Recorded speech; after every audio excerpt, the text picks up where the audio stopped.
Hey everybody, Chris, the old ass retro gamer. Wow, did I just have a stroke?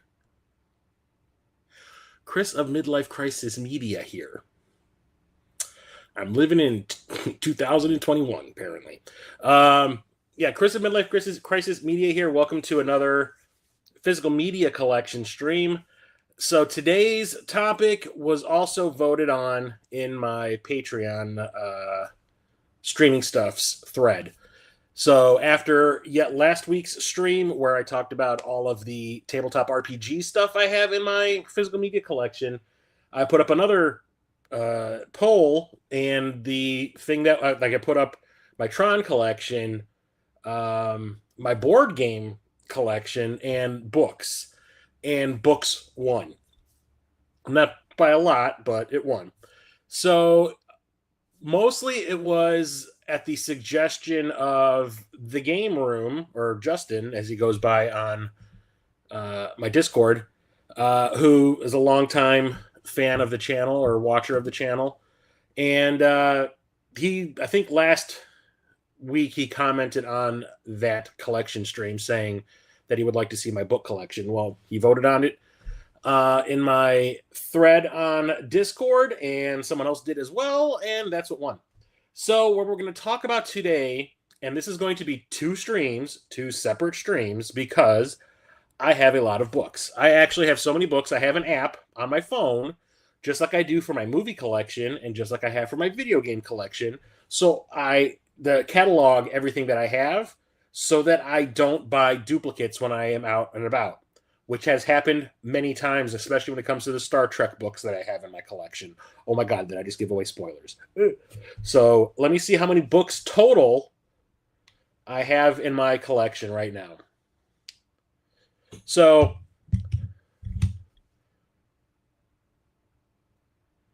317 books. And that includes graphic novels, that includes all the Dungeons and Dragons books and the tabletop RPG books. Comic books, graphic novels, paperbacks, hardbacks or hardcovers, all that kind of stuff. So, since I have so much, I've split this into two. And the way I'm going to do this is tonight, I'm going to talk about everything that is paperback or a trade paperback. So, when it comes to the books and novels, anything that's paperback. When it comes to the graphic novels, anything that is a trade paperback. And I do have to mention that one of the most important things when it comes to reading is the ability to see what you're reading. And that brings this.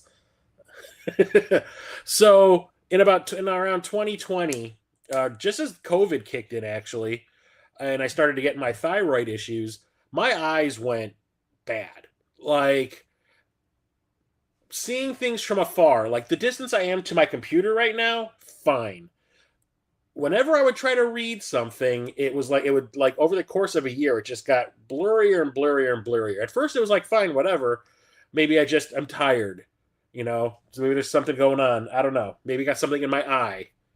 But it just kept getting steadily worse and worse and worse. And I kept on putting off going to doctor. Number one, because I never signed up for what do they call it? Vision insurance at work for health insurance, which I do now. And I kept on putting off going to like pick up a pair of readers, like a simple pair of readers you could buy at any drugstore.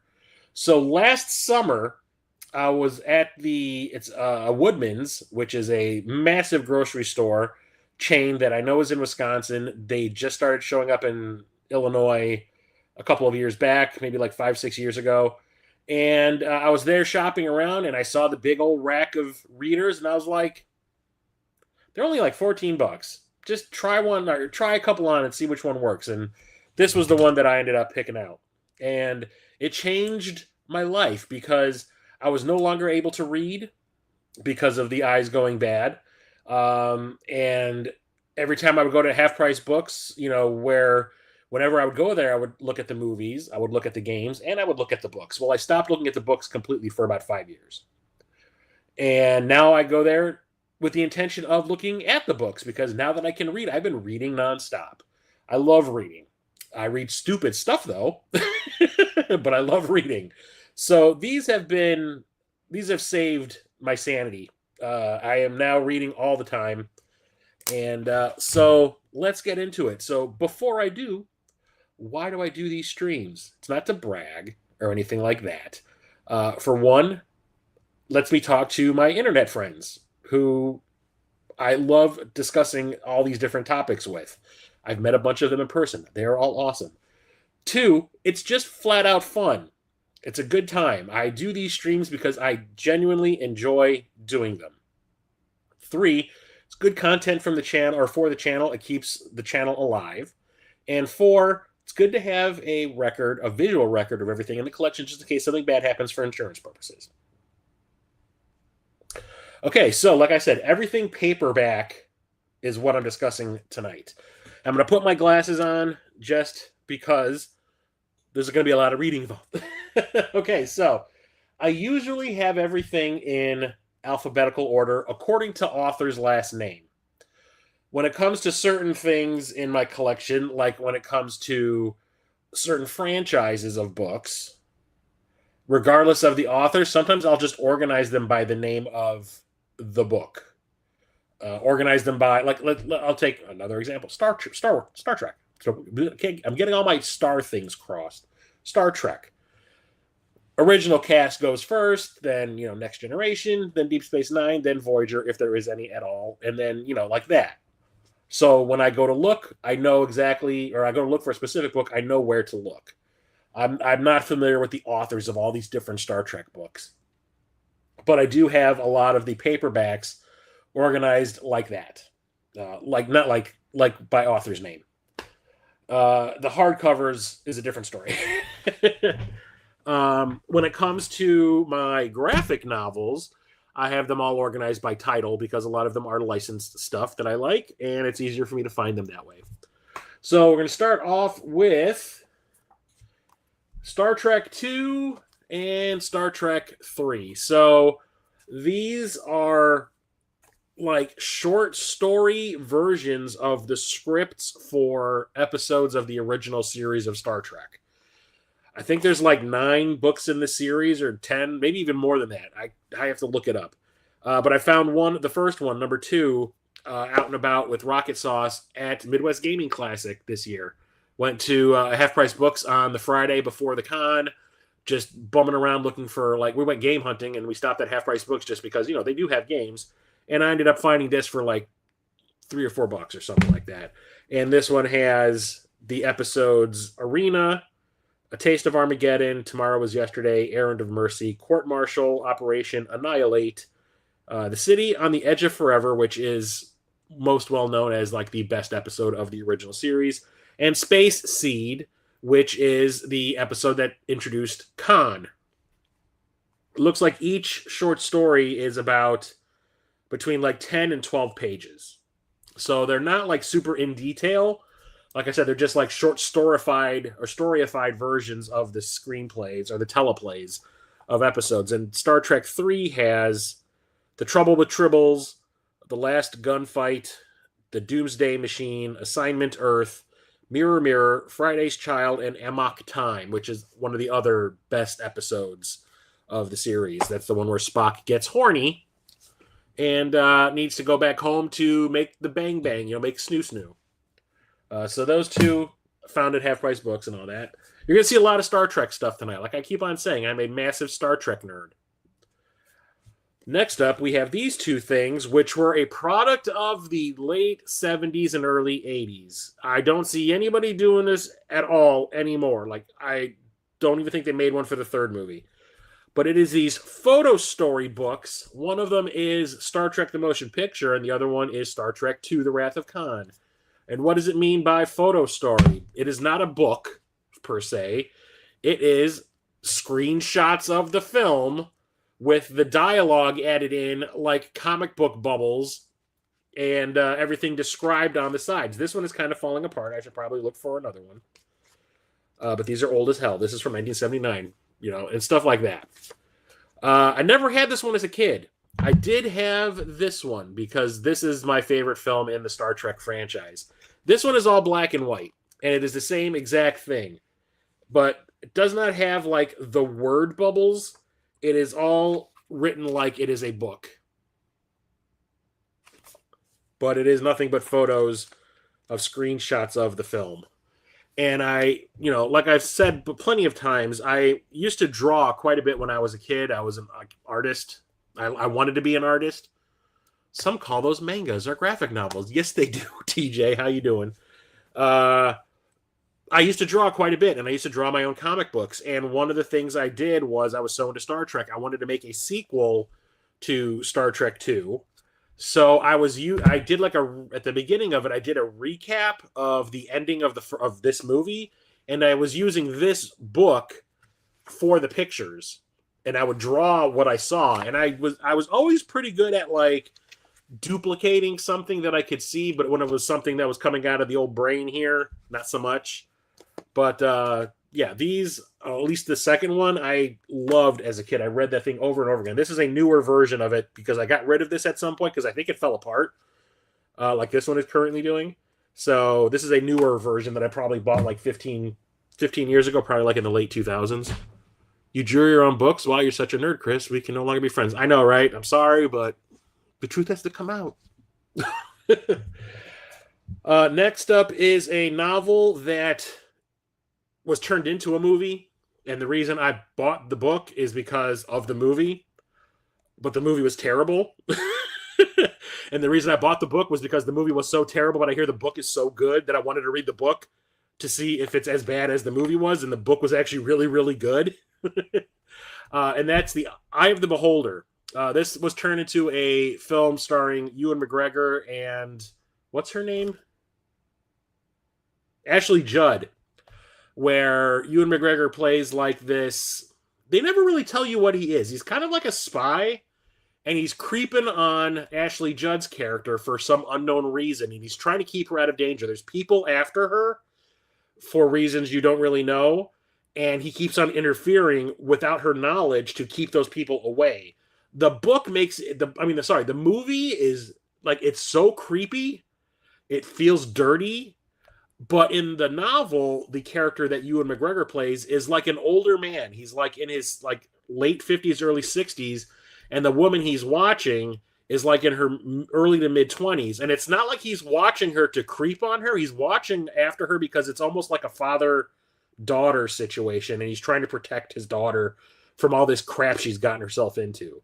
And it's the book itself is really good. It's not that long. I read this, I want to say, in like 2 days, like while working at work. Start a process and then sit down and read a couple of chapters and then start the process again and read a couple of chapters. I was done with this in 2 days. It was really good. The movie is putrid. It is so bad. It is like I said, really creepy. Next up is Shadowrun. I'm a huge fan of cyberpunk. I say it all the time. It's my favorite subgenre of sci-fi. And Shadowrun is one of those licenses that I love. It's a tabletop RPG, and naturally there are books written about this like you would not believe, especially back in the early 90s, early to mid 90s. I think these were all coming out. What year is this from? Give me your secrets. Oh, the first printing of this was in 1999, so this must be one of the later ones. Okay, cool, whatever. This one is the Terminus Experiment. I have never read it. I did have a bunch of these Shadowrun books. It was like the first like 5 or 6 that came out. I had those, but I never really went any further past it because I kept on saying I was reading these books so I would know what to do or know the backstory or like the world building of Shadowrun if I actually played the tabletop RPG of Shadowrun, and that just didn't happen until like the late 2000s. So I ended up getting rid of a bunch of these. It just says Warren's story has vanished without a trace. His girlfriend is then convinced by famous vampire hunter Martin DeVries that Warren's life and even all of his meta-humanity, that's a thing, is in danger with a group of seasoned Shadowrunners at their side, basically an adventuring party. They will uncover something much more terrifying than a simple kidnapping. I need to read these, although it has quite the boobage on the cover here. Okay, and then we're getting back into Star Trek territory. Like I said, this is going to be a lot of Star Trek, so prepare yourselves. I talked about this in one of my pickup streams when I actually started talking about the books I was picking up after I got my glasses. This is Star Trek Deep Space Nine #1, Emissary. This is the novelization of the pilot episode of Star Trek Deep Space Nine, where Captain Sisko is assigned, not captain, he wasn't a captain then, he was Commander Sisko, was assigned to Deep Space Nine, which is an old Cardassian space station that was just abandoned by the Cardassians. The Cardassians had occupied this planet of Bajor for like 60 years. They finally lost in their fight with the Bajorans, like the Bajoran resistance finally pushed them out, and they abandoned this space station that was in orbit of Bajor. And the Bajorans asked the Federation to come in and facilitate and help them get back on their feet and possibly join the Federation at some point. And Sisko is asked to take over the station, and he has a Bajoran first officer who's an ex-terrorist. There's a shapeshifter who's the security officer. The science officer is a Trill who has a worm living in her belly that has like 7 lifetimes worth of experience. It hops from host to host and keeps all of their memories. You got Chief O'Brien from Deep Space Nine as the engineer. You've got Dr. Bashir, who's annoying as hell in the first 2 seasons, but eventually becomes a better written character. You have Quark, who runs the local bar, and he's a scoundrel. And you have Sisko's young kid. Sisko is a single dad, which is shown in the opening scene of the show, which is fantastic. Wife was killed by the Borg. He's raising his son alone, and it is probably one of the best representations of a healthy father-son relationship from television. Normally, like, it's a deadbeat dad situation. This is not the case here. He is a great dad to Jake, and Jake is not an annoying kid like Wesley was in Next Generation. He's a really good character. Love that show. The Gould in Star Trek. The Gould? Oh, the Trill being in the belly. Yeah. Yeah, the Stargate show kind of stole that. It wasn't like that in the movie, but that predates the Stargate movie, too. Another novelization of an episode of Deep Space Nine is Trials and Tribulations. I think this was for Star Trek's 25th anniversary or 30th anniversary. I don't remember what it was, but basically they used the technology in the episode used for Forrest Gump to insert Tom Hanks into like all that old footage, like where he like met President Kennedy and all that kind of stuff. They used that computer blue screeny technology to insert Sisko and the crew into an old episode of the original series, and it's the Trouble with Tribbles episode, which is one of the funnier episodes of the show. And it's really well done. For a TV show, it looks like a movie. It is so well done. And it is a really fun episode, too. So I really wanted to read the novelization of that, because usually they get a little bit deeper into things that you can't talk about in episodes where time is a premium. You can't be frivolous with things when you're trying to tell a 45-minute story. Another novelization of an episode, Way of the Warrior. This is the two-part premiere, or the fourth season premiere. It was a two-parter where they introduced Worf to the Deep Space Nine crew. Great addition to the cast, I will say. He changed things up for the better. Not that it was bad before, but he mixed it up a little bit so it stopped getting samey. And this is where the Klingons go back to war with the Federation. Another Deep Space Nine book. This is the novelization of the finale of the series, and that's What You Leave Behind. It basically is the culmination of the Dominion War and how it gets resolved and how it affects everybody on the crew. Great episode. Probably one of the best finales of a Star Trek series, if you ask me. And then we have this novelization of a Next Generation episode that I really liked, and that is Descent. This was the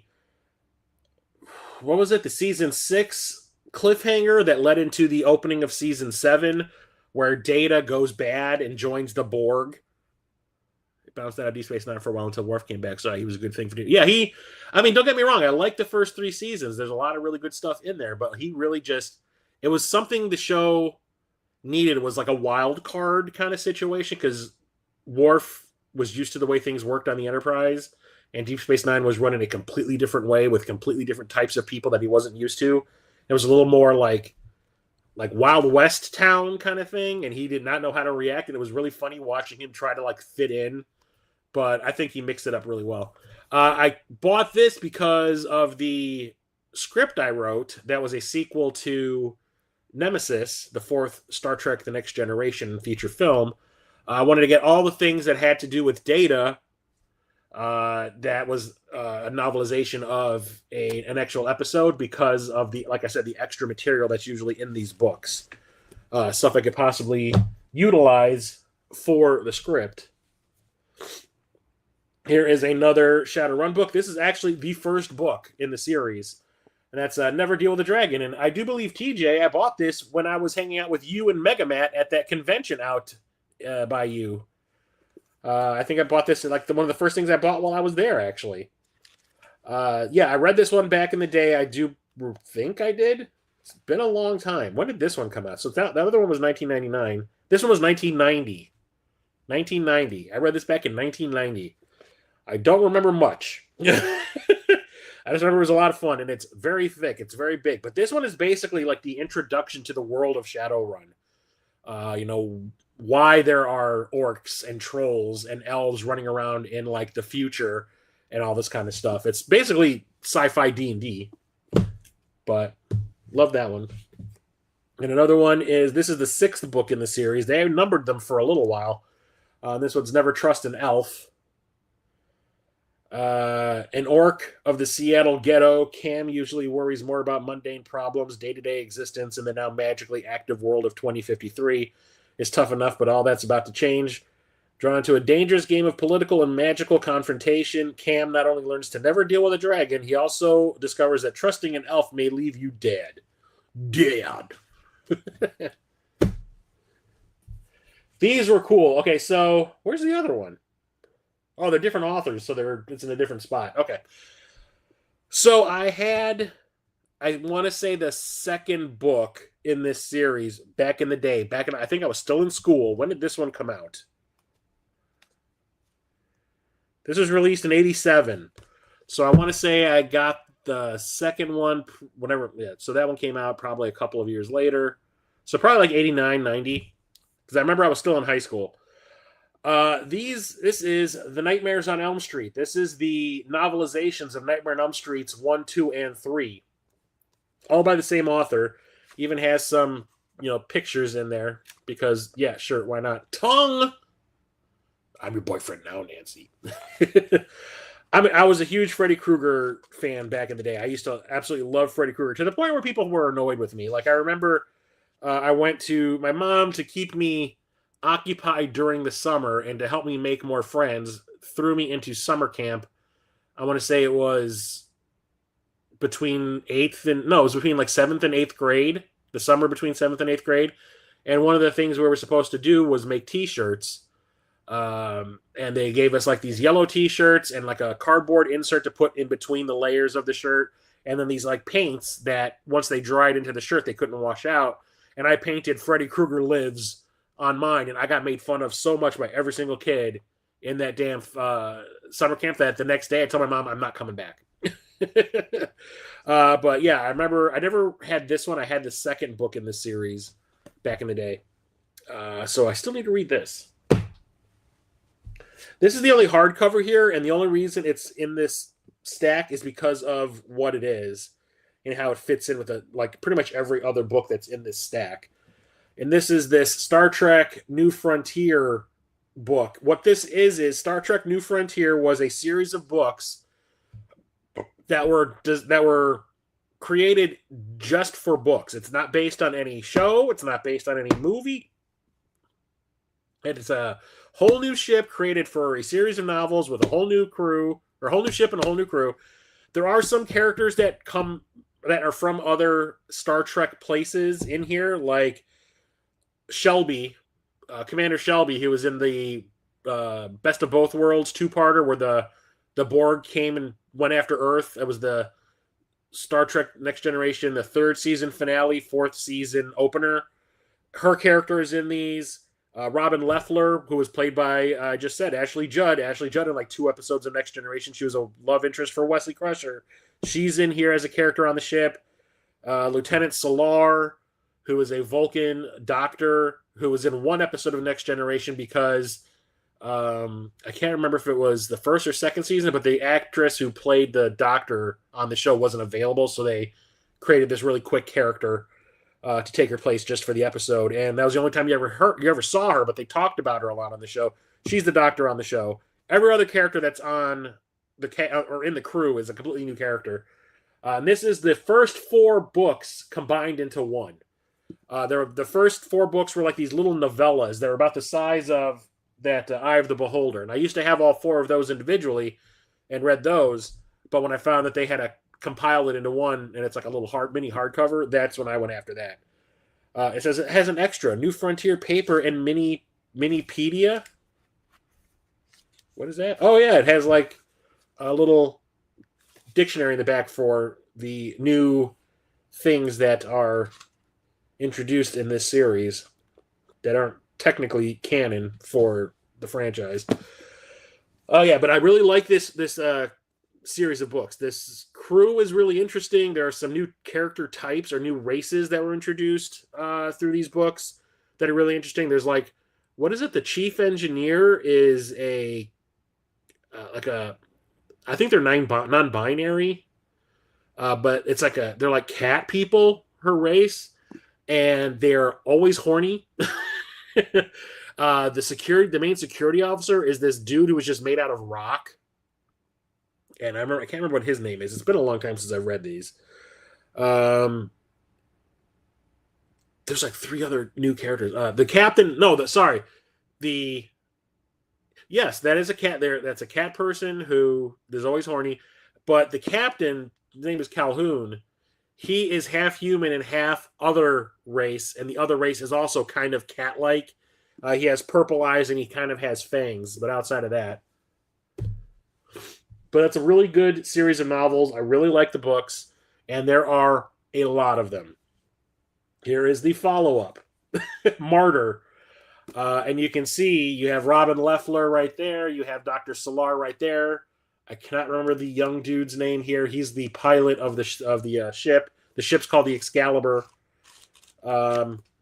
This is another. It's like a two-parter. And then here's the second part, Fire on High. This is book 6, and here you have Shelby. You have the Rock dude who's the security officer. Here's the cat lady that's always horny, or cat person that's always horny. And I don't remember the half Romulan, half Vulcan girl's name. But these are, like I said, a lot of fun. And then they did like a spin-off. They did like a series of books called The Captain's Chair. And there was 6 books in the series, and each one had the captain of one of the ships from the franchise. So you've got Kirk in one story, Picard in another, Sisko in another, Janeway in another, Calhoun in one, and I can't remember if it is Archer for book 6 or not from Enterprise. But the only one I bought was the one that is about Calhoun from New Frontier. This one's what's the series? This one? Once Burned, and it's basically like a round table of the captains, and they're all talking about like their experiences to get like stuff. So it says there's a bar called the Captain's Table where those who have commanded mighty vessels of every shape and era can meet, relax, and share a friendly drink or two with others of their calling. Sometimes a brawl may break out, but it's all in the family, more or less. Just remember, the first round of drinks is always paid for with the story, even in Thelonian space. It says 6 years ago, long before he took command of the starship Excalibur, a young Starfleet officer named Mackenzie Calhoun served as first officer aboard the USS Grissom. Then disaster struck, and Calhoun took the blame. A court-martial led to his own angry resignation from Starfleet, or so it appeared. At long last, Captain Calhoun reveals the true story behind the greatest tragedy in his life, which they've been leading up to this in all of these books. Everybody wants to know what happened and why he has rejoined Starfleet and why he was just given the captaincy of the Excalibur with like little to no fanfare. So that's like book, like what is that, 6.5, and then we have book 7, The Quiet Place, book 8, Dark Allies, book 9, Requiem, book 10, Renaissance. Where's book 11? Oh, book 11, I think, is one of the large ones that I have. So you're going to see that later. Book 12 is Being Human. Book 13 is Gods Above.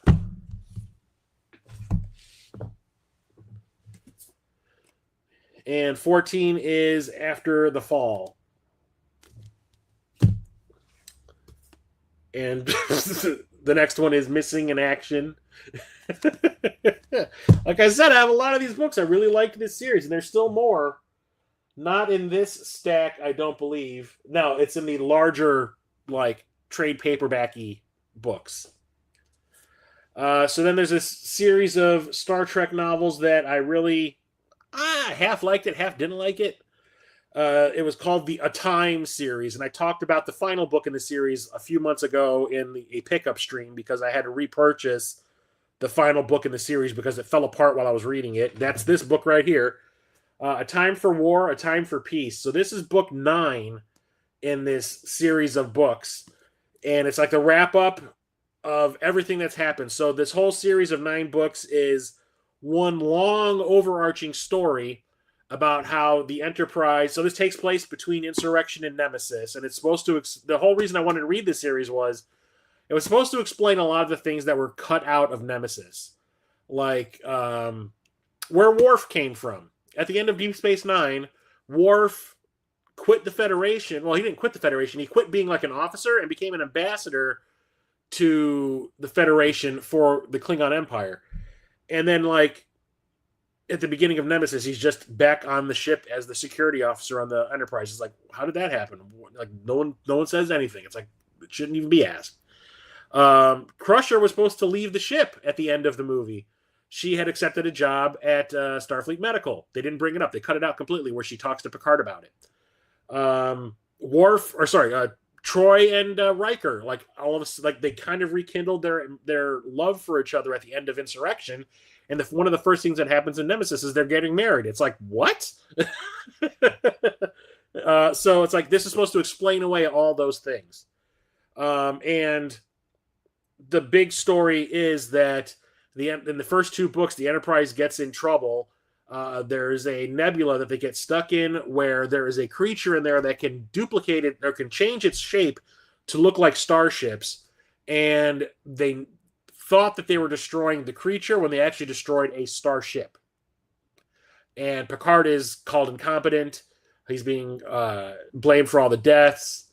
And the whole thing is about like Picard and the crew clearing their names. That's the big overarching story. But then there are each section or each two books is its own little mini story that fits inside that. And some are good, some are bad. This is the big wrap up for everything. This is, like I said, book 9. And it was pretty good. Then there is the novelization of Star Trek VI, The Undiscovered Country, and a moth has gotten in here somehow. It's all the books. It wants to eat the books. One of my favorite of the Star Trek films. This one is where the Klingons and the Federation start to work toward peace. And I really like it. The movie has a lot of action. The book, I've read this, is very, very good.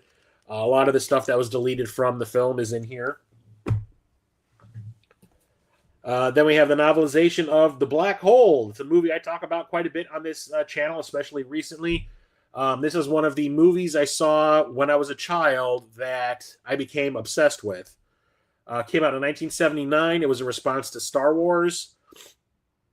And Disney, it's a Disney film. Disney had this movie on the back burner for almost a decade. It was actually originally meant to be a response to all the disaster movies that were coming out at the time, like The Towering Inferno, Poseidon Adventure, Earthquake, that kind of thing, Meteor. And because that was like the big thing all of a sudden, were these disaster movies. So Disney's like, why don't we do a disaster movie in outer space? Well, they couldn't get it off the ground. They couldn't break the script. They couldn't get the story right. And then Star Wars came out, and they were like, why don't we just like take that script and then Star Warsify it? And that's The Black Hole. And I love it. I think it's a great, underrated film. It's like, for a Disney movie, it is surprisingly adult. Sure, it has kidsy stuff in it. There's a couple of robots in it that are really cute. They're supposed to look like R2-D2. But there is some seriously adult shit going on in this movie, and it scarred me as a child. Like, it scared the hell out of me. There was 2 scenes in this movie that I would actually cover my eyes every time I would watch it. It scared me that bad. And this is excuse me, based off of the first version of the script, where there was no ending. There was no ending actually when they shot the movie either. The ending in this is as scientifically accurate as you could possibly get for the time that this book came out in 1979. And I'm not going to ruin it if you haven't seen the movie. The movie ending is weird and kind of trippy. They didn't know how to end it. So the author, Alan Dean Foster, who is actually a really well-known sci-fi author, did some research and found out what would happen if you actually went into a black hole, and that's kind of what happens at the finale of the book. And it's maybe not the happiest ending, but it feels right. But they had no way to make that happen in a movie at the time. So I highly recommend reading this. It's really good. And then we have the king, or the author that created the genre of cyberpunk. We have William Gibson's Burning Chrome. It says 10 brilliant, high-resolution stories from the man who invented the term cyberspace, from the chip-enhanced couriers of Johnny Mnemonic, which has been turned into a movie with Keanu Reeves, and it is not great, to the street tech melancholy of Burning Chrome. Gibson's characters and their intensely realized worlds become instantly recognizable Polaroids of the postmodern condition. This is a group of short stories, and this is the first thing I ever read of William Gibson's, because I wanted to read it because I wanted to see what Johnny Mnemonic was really like as a short story before it got bastardized as that movie.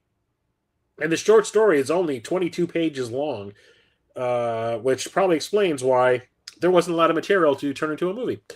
But right now I'm actually reading Neuromancer, which is like the big novel that Gibson wrote. and I'm really liking it, even though it's kind of like reading stuff in a different language, due to the way it's written. But absolutely love that. I need to get a little drinky drink.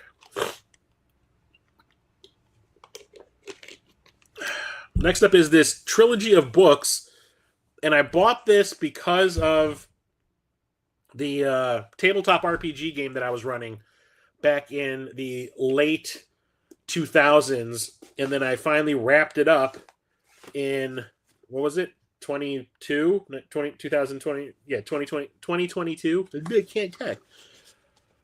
Okay, get in there, book. I always remember this thing being really finicky. Not very well made.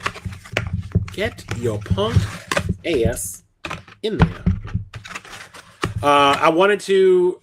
Okay, so obviously I talked about the RPGs last week, and the tabletop RPG I'm talking about is the Buffy the Vampire Slayer and Angel RPG that I ran with a bunch of friends. And to prepare for running the RPG, I went back and rewatched the entire series of Buffy the Vampire Slayer and the entire series of Angel, so I would like be able to replicate the feel of those shows, and like find characters that I might want to use in the process for the RPG. And one of the things I did was I knew that there were a series of Buffy and Angel novels out there that were really well received, and I did a search for like what are the best Buffy the Vampire Slayer novels out there, and everything came back saying get the Gatekeeper trilogy. So this is a box set that has 3 paperbacks in it in this trilogy. Book 1 is Out of the Madhouse. The second one is Ghost Roads. The third one is Sons of Entropy. They're all by Christopher Golden and Nancy Holder. Only thing was, I got really antsy after watching all of Buffy and all of Angel, which probably took me about 4 months. And after watching all the shows, I was like, yo, I just want to start playing this game. I don't want to wait for me to read these 3 books and see if there's anything useful I could like pull from in there. Let's just start playing. So I never actually read these. Sad, probably. And I still haven't. But now that I have my eyes back, I can. Here's another book in that A Time Star Trek series. This is book 5. This is A Time to Love. And book 6 is A Time to Hate. So these are a series of 2 right here. All of the series of books in this series, like there's 9 total, but the first 8 kind of match up. Their titles have opposite meanings in them. This is the 2 worst books in this series. I absolutely hated both of these. And the thing is, I was reading this series when my eyes started to go bad. And I was reading book 5 at that time, and this is the A Time to Love. And I stopped reading it about halfway through, and that was probably, like I said, in early 2020. And then when I got my glasses last summer, I was like, I need to finish this. So I hadn't read this or finished this book in 5 years. And when I started reading it again, and I was like, oh, I forgot how bad this was. This is just boring and repetitive, and it sucks. I was like, maybe my eyes went bad to stop me from continuing to read this shit. And then the second part of the story is A Time to Hate, and it is just as bad. What's up, J-Chip? How's it going? I'm doing good. How's things with you? I watched your pickups video and your Video Games Monthly unboxing earlier. Actually, not too long before I started streaming. So I was talking about earlier that Nightmare on Elm Street book. The Nightmares on Elm Street, which is the novelizations of the first 3 films. The one that I said I had back in the day was this one, The Nightmares on Elm Street. This has parts 4 and 5, the novelizations of those films in it. This is the one that I had back in the day, and I read this, I want to say 3 times. Even though I did not like the 5th film in the Nightmare on Elm Street series all that much, I read it anyway because it was Freddy, and I loved Freddy. I loved the Nightmare on Elm Street films, no matter how good or bad they were. So I read it over and over again. And this, too, has like a bunch of pictures in it. Yeah, let's just ruin the scene where Freddy sucks the life out of that one girl. What was her name? They really screwed that up. They said a horribly transformed Kristen faces Freddy for the final time. That is not Kristen. That's the girl that was the brain, Sheila. Yeah, because they have the want to suck face right here, and then the follow up is like the aftermath, and they call her Kristen. What stupid asses! Did you even watch the movies you're making or you're novelizing or not? Okay, I don't know the word to use. I'm tired, y'all. Today was a busy day.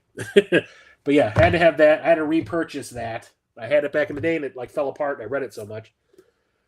Two more books in the A Time 2 series. This is books 7 and 8 in the series. So book 7 is A Time to Kill. Book 8 is A Time to Heal.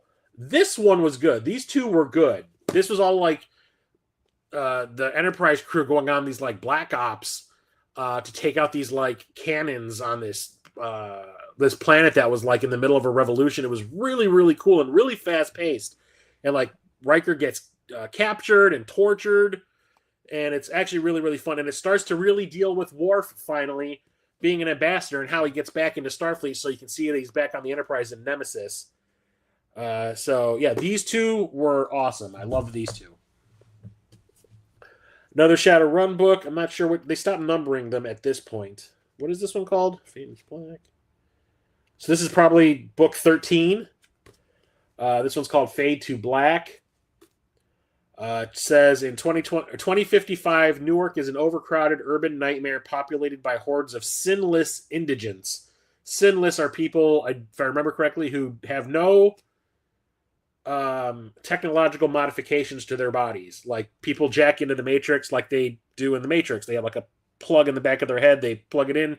You can surf the web with your brain. They have no artificial limbs. It's like they're sinless means you have no augmentations to your body.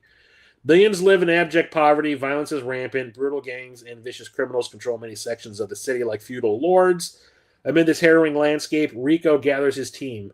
Shank, Thorvin, Piper, and the eccentric shaman known as Bandit. The job is to free a man from a corporate contract that is the moral equivalent of slavery. But that is only the beginning. The runner's diverse skills and talents are swiftly put to the test. Rico's challenge to keep the team alive as they sort through a maze of corporate intrigue and misdirection, but without discarding honor. For without honor, a man is nothing. Honor alone distinguishes a man from the ravaging dogs that fill the streets. And as the runners soon learn, the price of honor is high. Yay. Another novelization of a Star Trek The Next Generation episode. This is the two-parter Unification, which is where they bring Spock back to the show, and it's because this coincided with the release of Star Trek VI, The Undiscovered Country, and because Star Trek V was such a financial disaster at theaters, they wanted to like put Spock in Next Generation like the week before the movie came out to drum up interest to see the movie. And it worked, because not only are there two episodes that this novel is based on, two of my favorites, and Star Trek VI ended up being a pretty awesome film. So there's that. The next two, these are the first two of the A Time books. So book 1 is A Time to Be Born. Book 2 is A Time to Die. This is where all of the stuff that I was talking about for the overarching story of all these novels comes into play, where the Enterprise, Picard orders the Enterprise to like destroy a ship he thinks is an alien, and it's actually a ship. And then the last two books, Jesus Christ. The last two books in the A Time series,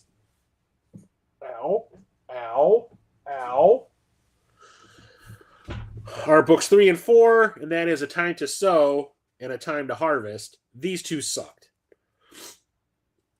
It's like a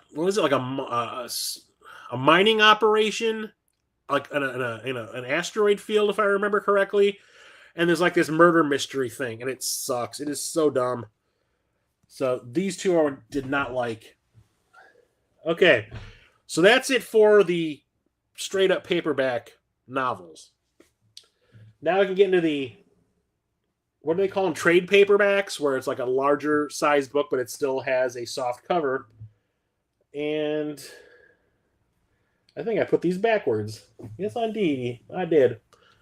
Okay, so we're going to start off with Clive Barker's The Thief of Always, I'm a huge Clive Barker fan. I love the way he writes. One of his book, The Hellbound Heart, which was the basis for Hellraiser, is my favorite book of all time. And I do believe my ex-girlfriend was the one who told me about this. And this one is like Clive Barker trying to write a children's fable. It just says, the fun, the games, the terror. Harvey is bored with school, bored with winter, bored with being treated like a kid. Then he meets Rictus. The goblin stranger with the pumpkin grin is anything but boring. He takes Harvey on a vacation to a magical house where every day is an endless round of fun. But when darkness falls at Holiday House, every night is Halloween filled with deadly terror, and Harvey discovers that the final horrifying secret, dozens of children have gone into Holiday House, but not one has ever come out. She talked me into buying this one, saying that she thought it was one of his better books, and I was like, yeah, cool. And I started reading, and I did like it, but because it was kind of like a it was written like it was like made for kids, it kind of turned me off a little bit, and I kind of just put it down and never went back to it. I should probably try it again. I mean, it's even written in like really big like print. So I kind of need to go back to this. I've never actually finished it. Then we have this biography or autobiography of Bruce Campbell called If Chins Could Kill, Confessions of a B-Movie Actor. Bruce Campbell is one of my favorite actors. I always thought he was super fun to watch. I would watch things that he was in just because he was in them, regardless if it looked good or not. One of the reasons I was like really adamant about going to see Bubba Hotep when it was in theaters, and it was only playing in like a handful of theaters that were like really out of the way, and I made a pilgrimage to go to one of them so I could see the movie. I really, really like the guy. And I've always wanted to meet him. It's really sad to hear that he just found out he had cancer. He has cancer. He's been on a couple of the YouTube channels that I watch where they like interview actors and stuff. And he was talking about it. But he says, like, even though it's sad, he is getting treatment. He's not treating it like it's something to be sad about. He's like, it's making me appreciate life even more kind of thing. So it makes me want to read this book, which I have not read. Read it from back to front. So, yep. My brother, I do believe, read that and really liked it. So here's another book in that Star Trek New Frontier series, but they released a bunch of these in like trade paperback size, which I thought was kind of strange that they didn't just try to keep everything like the same. This is a bunch of short stories by a bunch of different authors. And each short story is about a different character from the ship. So you've got an introduction by Peter David, who has written all these novels. Then you have one about a story about Mackenzie Calhoun, the captain. Then you have his first officer, Elizabeth Shelby. Then Zach Cabron, Robin Leffler, Morgan Primus, Soletta, Sequan, Solar, Burgoyne 172, and Mark McHenry, who I do believe is the pilot.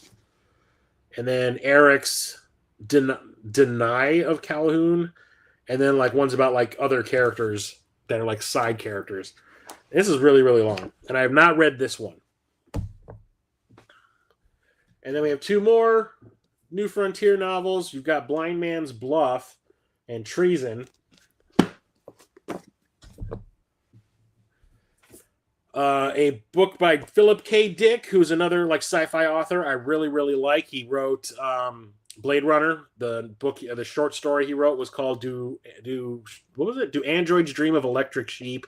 He also wrote Total Recall, which was originally called We Can Remember It For You Wholesale.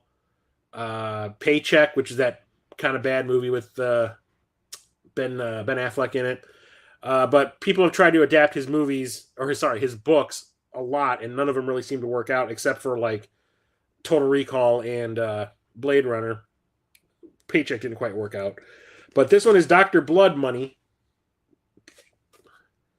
And it says Dr. Blood Money is a post-nuclear Holocaust masterpiece filled with a host of Dick's most memorable characters. Hoppy Harrington, I got the hiccups all of a sudden, a deformed mutant with telekinetic powers.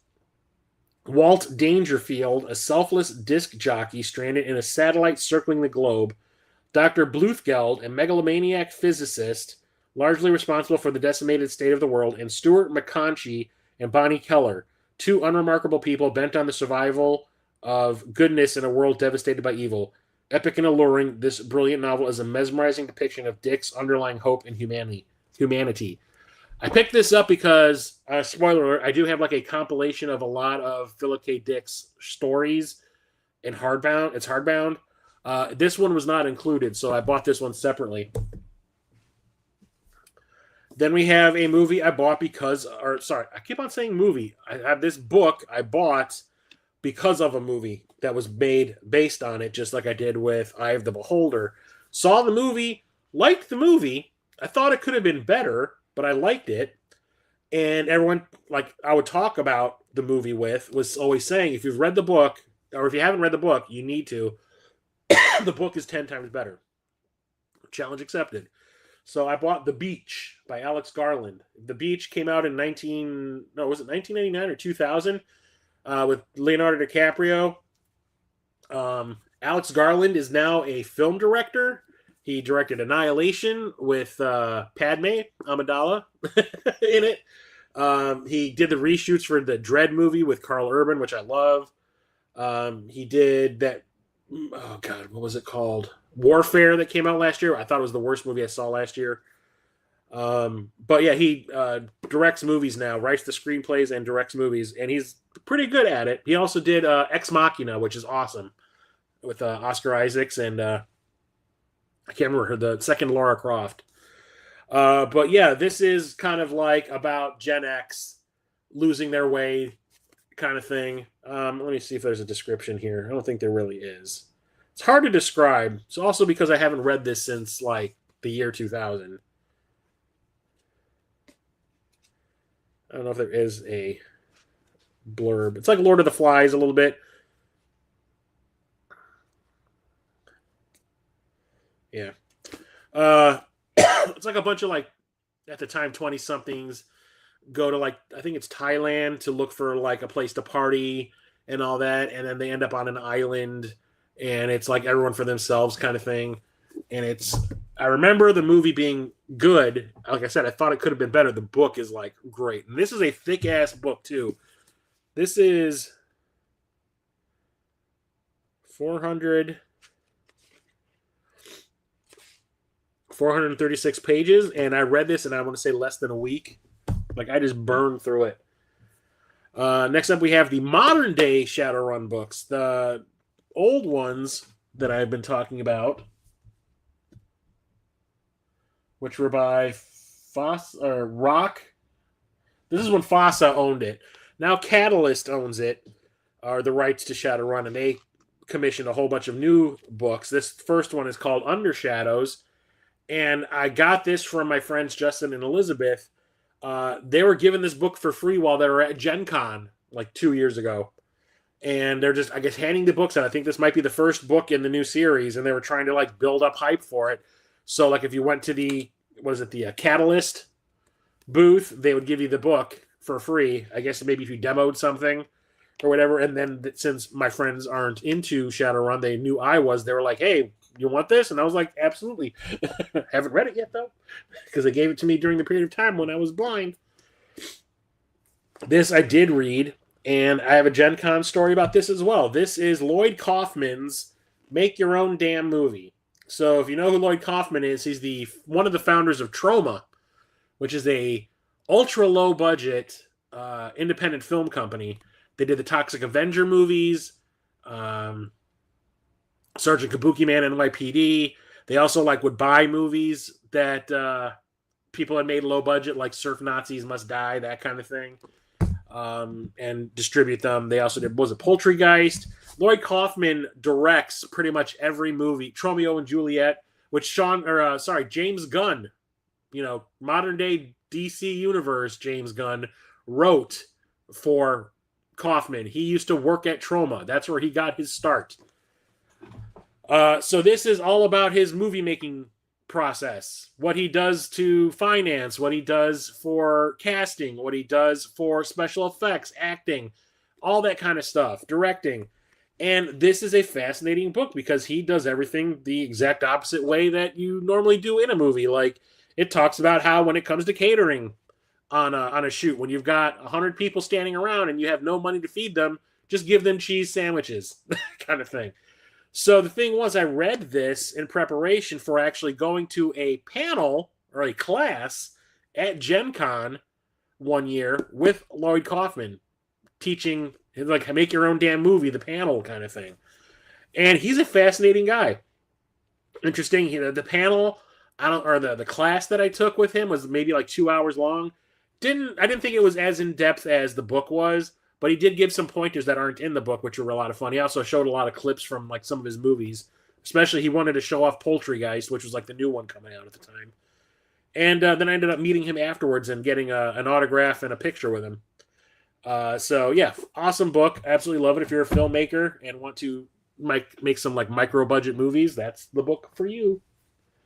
Next up is from Stephen King, Cycle of the Werewolf. This was turned into the movie Silver Bullet. This one is a werewolf novel or novella, kind of.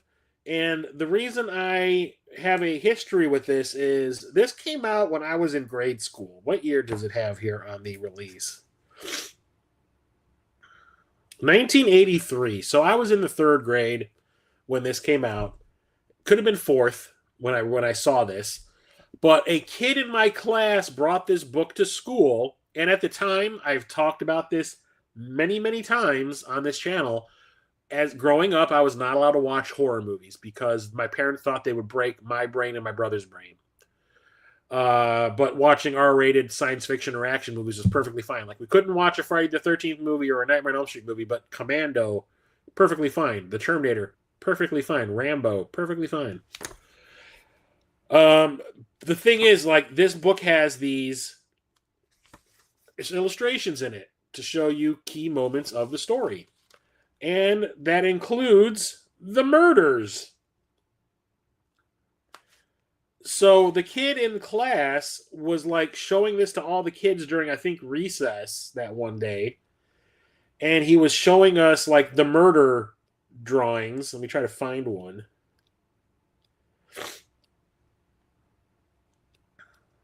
And scared the living shit out of me. Like, it gave me nightmares. Because, like I said, not allowed to watch stuff like this. Like that. The werewolf, like, peeling the guy's face off. That's cool, isn't it? And I'm sitting there going, ah! Like that. Like the slaughtered animals at a farm. Like, on top of here's a pig's head on the top of a post. Ah! I know there's that one. Where is it? The one that I there it is. It eating a guy on top of a truck. That was the one that did me in. It gave me nightmares for a week. And yeah, he got in trouble. He was told never to bring anything like this to school again. This was like considered like pornographic stuff by the principal. He thought this was the most filthy thing ever brought into his school ever, and it was corrupting the minds of the youth. So it was banned from the school. And that kid, I don't think he got like suspended or anything, but like he had like a conference with it. I think that the principal had like a conference with his parents about what is appropriate and inappropriate to bring to school. So yeah, but then I saw the movie and I didn't realize that it was based on this book. And when I was watching, I'm sitting there going like, these things seem so familiar. And then it hit me. I was like, oh, is this based on Cycle of the Werewolf? Oh, shit. Okay. What was that? Yep. And then we have these two novels, which are two novels that if I had the money, I would turn into movies. I read that it's a series of two. For some reason, I guess the second book didn't sell very well. These were actually, what are they called? E-novels or e-books. And eventually they got turned into physical editions. I read these on my Kindle that I used to have. And I read through the first book, I want to say in a day and a half. I burned through it. I thought it was the coolest idea for a book. Unfortunate name. Because like everyone wants to create some kind of a series, because at the time that these came out, Twilight was the big thing, Harry Potter was the big thing, even 50 Shades of Grey was a big thing. Everything had to have like some kind of a title to it that would carry over from book to book or stuff like that, and or like the what is it, the Maze Runner, that kind of thing. So it's kind of unfortunate the name he picked to name the franchise, but each book's name is individual is actually pretty cool. It's by this author named B.V. Larson, and the book is called Unspeakable Things. It makes it sound like a horror book. That's the name for the franchise. The book itself was just called Technomancer. So the idea behind this is it takes place in modern day Vegas. This dude wakes up with no memory of who he is. He's got a couple of weird items in his pocket. He's got like a pair of sunglasses in his pocket and no identification or anything. And it turns out he's like a private detective who got involved with something and his memory was wiped. But he starts to realize that like some of the things that he has on his person have like magical powers, like the pair of sunglasses that he has. If he puts them on and he looks at something metal, the metal melts. And then he starts finding all these other items along his way to recover his memory that have like these weird special powers too. There's a pair of shoes that he finds. That he finds a girl who has a pair of like, I can't remember if they were high heels or something, but whenever she would put them on, she would become invisible. So I'm reading it, and as I'm reading it, I'm sitting there going like, holy shit, this is Dungeons and Dragons in like modern day setting.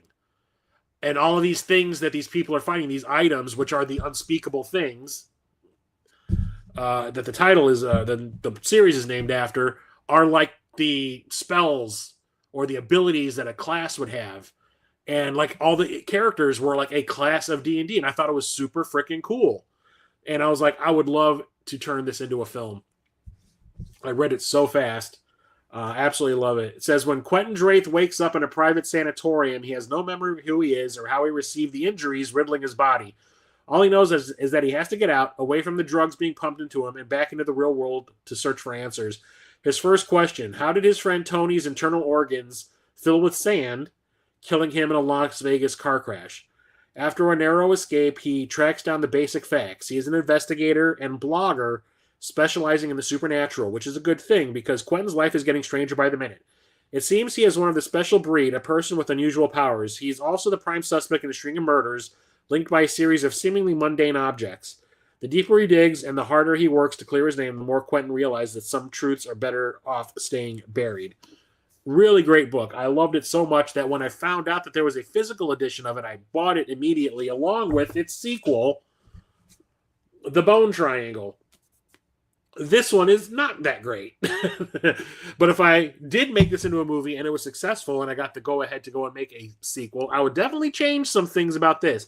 It does continue the overarching story, which I'm not going to ruin if anyone is interested in reading it, but it's really fun and interesting.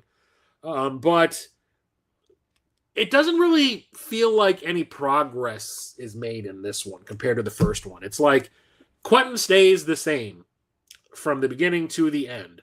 We find out some new things about Vegas. Like Vegas as a character in the story gets a lot of exposition, gets a lot of development, gets a lot of world building, but Quentin stays the same, and it's really kind of frustrating. And I'm wondering if he lost interest, if B.V. Larson lost interest in writing this after this, thinking like, I don't know if I can make it any better. You know, this is kind of like, for me, like a perfect book. It's super fun and really fun to read. And he didn't know where to go for the sequel, so he kind of like left it off here and gave us like a half-ass book. Next up is Erik Larson's Devil in the White City. This was going to be turned into a film starring Leonardo DiCaprio, and this is about Chicago back in the 1890s. It says, bringing Chicago circa 1893 to vivid life, Erik Larson's spellbinding bestseller intertwines the true tale of two men, the brilliant architect behind the legendary 1983 World's Fair, striving to secure America's place in the world, and the cunning serial killer who used the fair to lure his victims to their deaths. Combining meticulous research with nail-biting storytelling, Erik Larson has crafted a narrative with all the wonder of newly discovered history and the thrills of the best fiction. I want to say at least 4 different friends of mine recommended this book to me at the same time. Like it was, I'm going to say, within the space of a week. I had 4 people tell me I needed to read it. So I was like, fine. Picked up the book, haven't read it. So I'll read it eventually now that I got my eyes back. I'm going to take a real quick break. I need to blow my nose. And I don't want to do that on stream because gross. I'll be right back.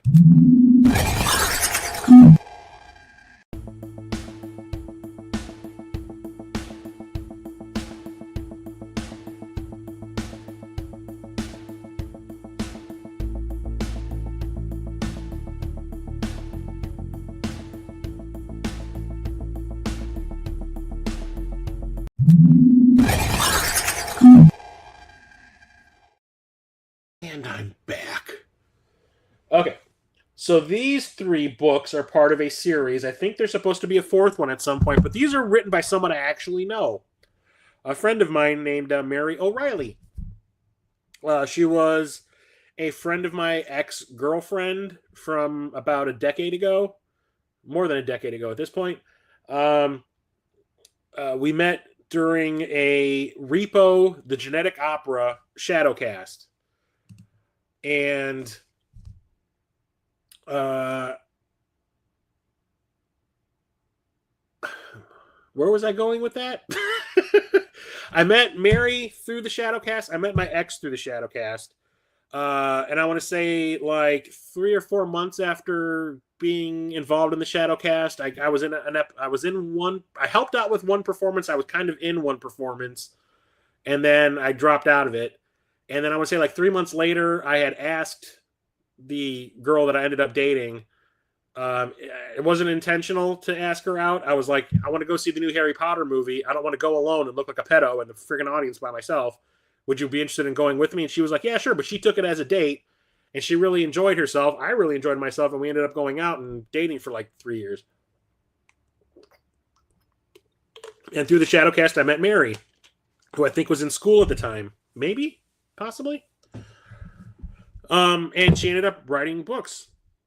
And, of course, I'm going to support my friends or people that I think are my friends, people that I like, if I can. And Mary wrote these 3 books, and I bought every one of them. The first one is called The Dominion Jar. And I actually read this like my car had broken down. And I was riding the bus for a week to work. The bus and the train to work for a week. And I read this on the bus and the train. And I really liked it. I mean, I did a review of it on my old blog, Geektastic Film Reviews. And I did say that there was a couple of things I like were basically like tropes of the time that this came out. Like everyone wanted to write a trilogy, so gonna introduce some ideas and like not say a goddamn thing about them after that because we're gonna talk about those in the sequels. You know, that kind of thing kind of always gets on my nerves, mostly in movies. And like a couple of the characters, I think one of them I thought was kind of annoying. It's been a long time since I've read this, but outside of that, I thought it was a really fun read and really interesting. I liked the main characters quite a bit, but the sad thing is I've never gotten around to reading the sequels. I just haven't had the time, or I didn't have the time at the time that I got them. The second book is called The Nothing That Is Not. And the third one is Till Human Voices Wake Us. And I think Mary had said at some point, like we were chatting on like Facebook Messenger or something. I think I told her that I bought the 3rd book or whatever it was, and she said something like there's a possible 4th book in the series. I don't think I've seen it yet, but I would definitely buy it if it does happen to come into existence. But yeah, I need to read the sequels, but I think I'm going to have to read the first book again to refamiliarize myself with everything, because I read that in like, Jesus, I can look it up when I reviewed it.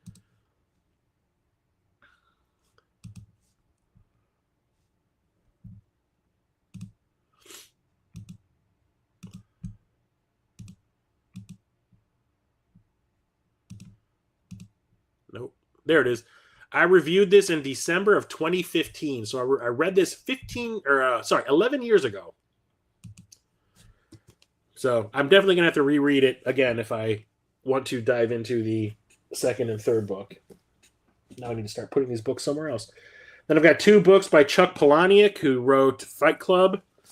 I have Choke, which was turned into a movie with Sam Rockwell, which I thought was entertaining. It wasn't great, but it was entertaining. And Diary, which I have not read. This one, it says, Victor Mancini, a medical school dropout, is an anti-hero for our deranged times, needing to pay elder care for his mother. Victor has devised an ingenious scam. He pretends to choke on pieces of food while dining in upscale restaurants. He then allows himself to be, quote-unquote, saved by fellow patrons who, feeling responsible for Victor's life, go on to send checks to support him. When he's not pulling this stunt, Victor cruises sexual addiction recovery workshops for action, visits his addled mom, and spends his days working at a colonial theme park. His creator, Chuck Palahniuk, is the visionary we need and the satirist we deserve. Or satirist, I guess I say. And Diary, it just says, Misty Wilmot has had it. Once a promising young artist, she's drinking too much and working as a waitress in a hotel. Her husband, a contractor, is in a coma after a suicide attempt, and his clients are threatening Misty with lawsuits over a series of vile messages they've discovered on the walls of houses she has remodeled. Or he has remodeled. Suddenly, Misty's artistic talent returns. Inspired but confused by a burst of creativity, she soon finds herself a pawn in a larger conspiracy that threatens to cost hundreds of lives. What unfolds is a dark, hilarious story from America's most inventive nihilist and Palahniuk's most impressive work to date. I doubt that. I don't know if it can get any better than Fight Club. But, I'll read it eventually. Here is another book in that modern-day reboot of the Shadowrun books. This one is Shadows Down Under. I found this at Half Price Books, and this one obviously takes place in Australia, but I haven't read it. The Game Room. It takes place in your homeland. This one I absolutely 100% had to get. It is a novelization of The Adventures of Buckaroo Banzai Across the Eighth Dimension, one of my favorite cheesy movies of the 80s. This was actually written by the screenplay writer. And it's written as if it's like a true document, like as if Buckaroo Banzai is a real person. And he's like chronicling his life. It's the weirdest thing, but it's a lot of fun. This was released to celebrate the release of the special collector's edition DVD. That shows you how old this shit is. When did this come out? This came out in 2001. And I've had it since 2001. This is my original copy that I bought back then. I love the movie. The book is weird but good. And I actually have a screenplay of the supposed sequel to Buckaroo Banzai that was teased at the end of the film. What is it? Buckaroo Banzai Against the World Crime League. Next up is another book about filmmaking. This is Rebel Without a Crew by Robert Rodriguez. I am a filmmaker. I read all these things to give me pointers about how to make movies more efficiently, write scripts better, that kind of thing, talk to actors. Mostly I was trying to figure out how to talk to actors since I didn't actually go to school for this kind of thing. Since I was always kind of shy and introverted, so like talking to actors was probably my biggest fear. And then I took an actual class on it in 2008, and I kind of got over it. And that's when I really started to make a lot of film projects happen. But what this movie or what this book taught me is don't sell your body to science to make a movie. Just don't. Robert Rodriguez, donated his entire body to science to get El Mariachi made, and that's what this whole thing is about. Blood tests, giving up bodily fluids, for I want to say weeks. He lived in a dorm and it was like this. I can't remember what it's called. It's like a clinical trial type of thing. And he chronicles the whole thing, and it is no, never in a million years would I ever want to do anything like that.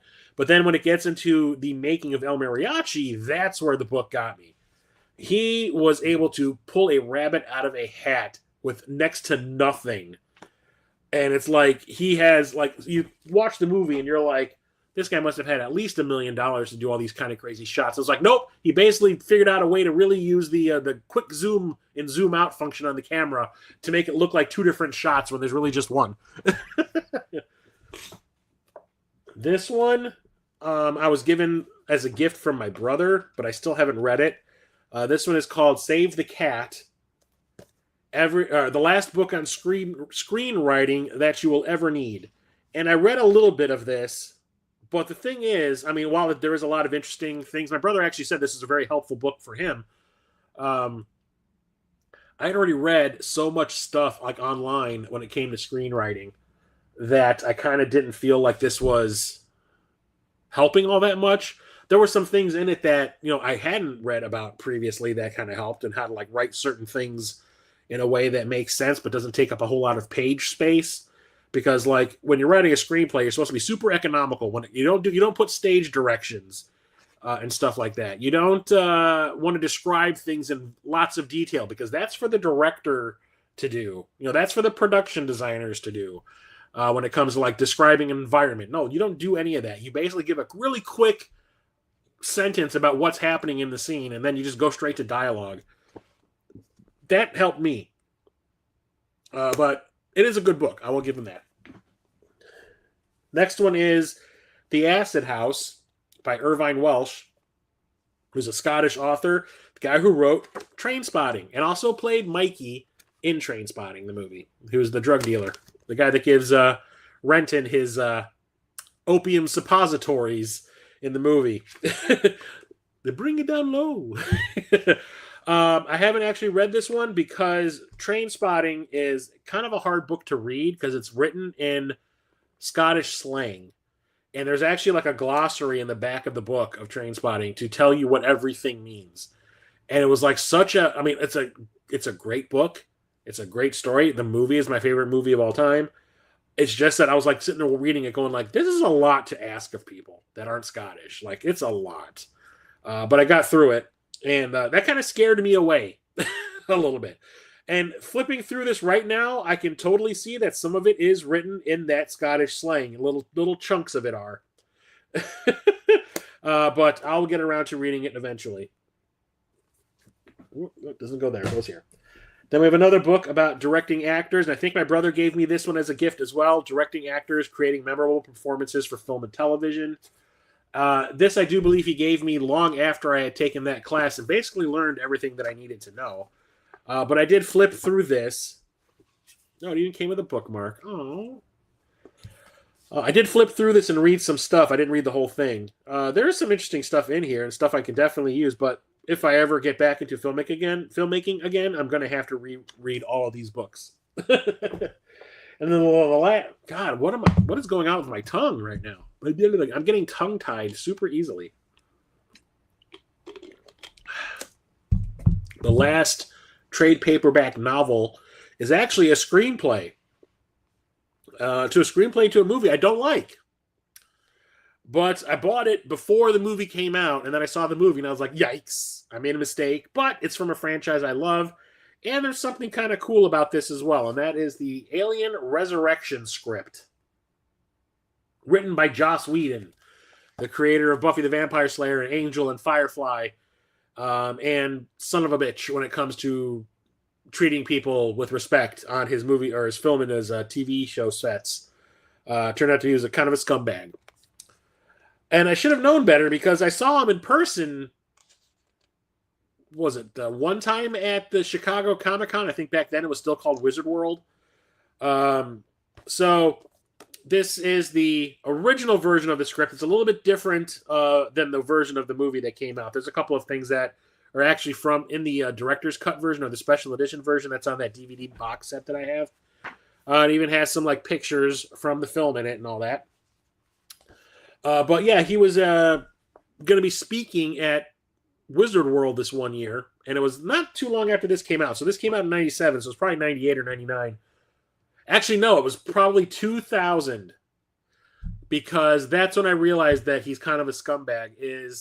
So I was standing at the back of the room because it was like jam-packed with people that wanted to talk to him about nothing but Buffy and Angel stuff, not realizing that he had written the screenplay for that movie, Titan AE, the last Don Bluth movie ever made. And it bombed so hard that Don Bluth's animation studio closed. And someone in the audience asked him, hey, what's it like writing something like Titan AE that closed the studio?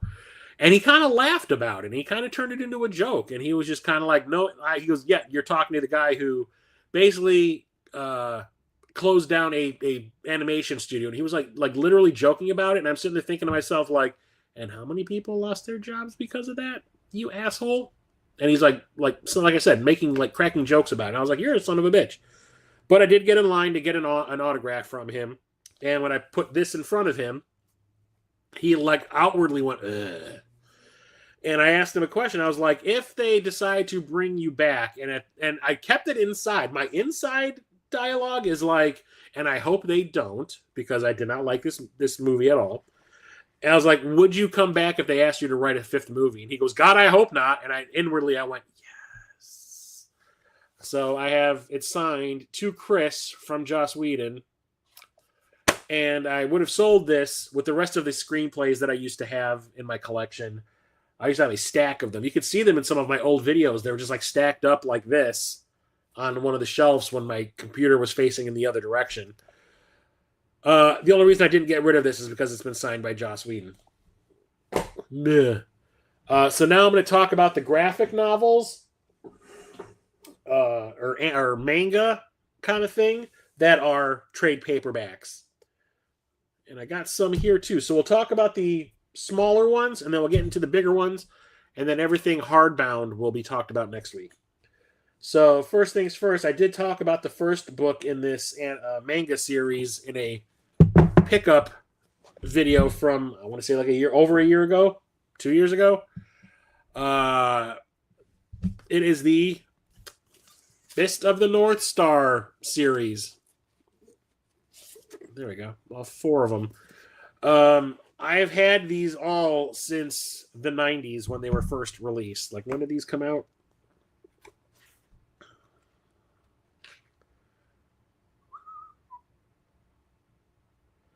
$1993.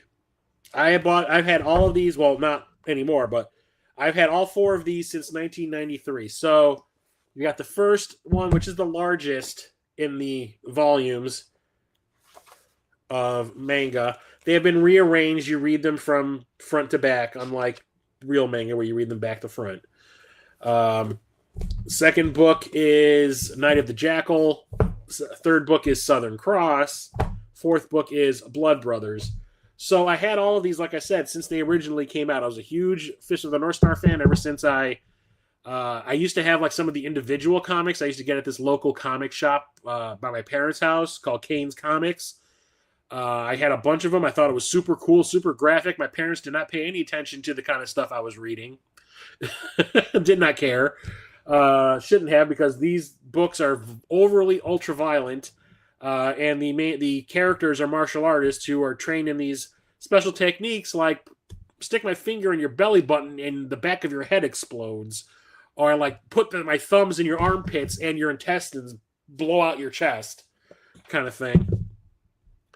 And then I saw the anime movie, the animated movie. God, I cannot talk. I think it's also because my nose is like all clogged all of a sudden, because I think all the dust I've been kicking up reading these, and it's throwing me off. And that kind of solidified it. And then I ended up finding all of these like compilations of the story of the comics, and I picked them all up. I had to repurchase this one a couple of years ago because I had these originally on the little entertainment system that's right next to my television that has my game consoles on it, and I just had these kind of resting up against the wall of the shelving unit.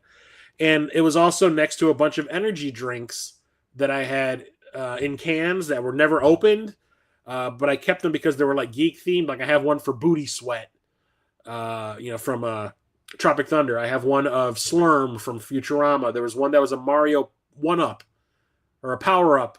I had one that was the T-Virus from Resident Evil, that kind of thing. Well, one of them, I don't know if I had dropped it or it got dinged somehow, but it started leaking. And it leaked all over this first book and ruined it completely.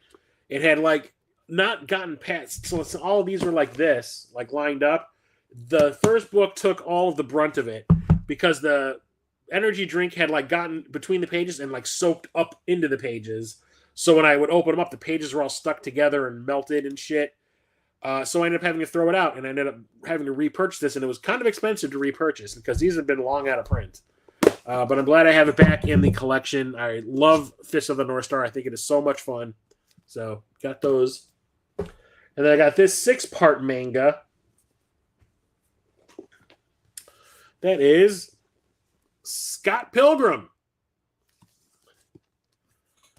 After I saw the movie Scott Pilgrim versus the World in what was that 2010 maybe? I can't remember when that came out. I got super into it. I thought it was such a fun movie that I wanted to read like the source material that the movie was based on, which are these manga. So I picked up all 6 volumes of it at the same time. So the first volume is Scott Pilgrim's Precious Little Life. Volume 2 is Scott Pilgrim versus the World. Volume 3 is Scott Pilgrim and the Infinite Sadness. 4th is Scott Pilgrim Gets It Together. 5th one is Scott Pilgrim versus the Universe. And the 5th one is Scott Pilgrim's Finest Hour. It does not, or the movie does not follow the manga exactly faithfully. The whole thing with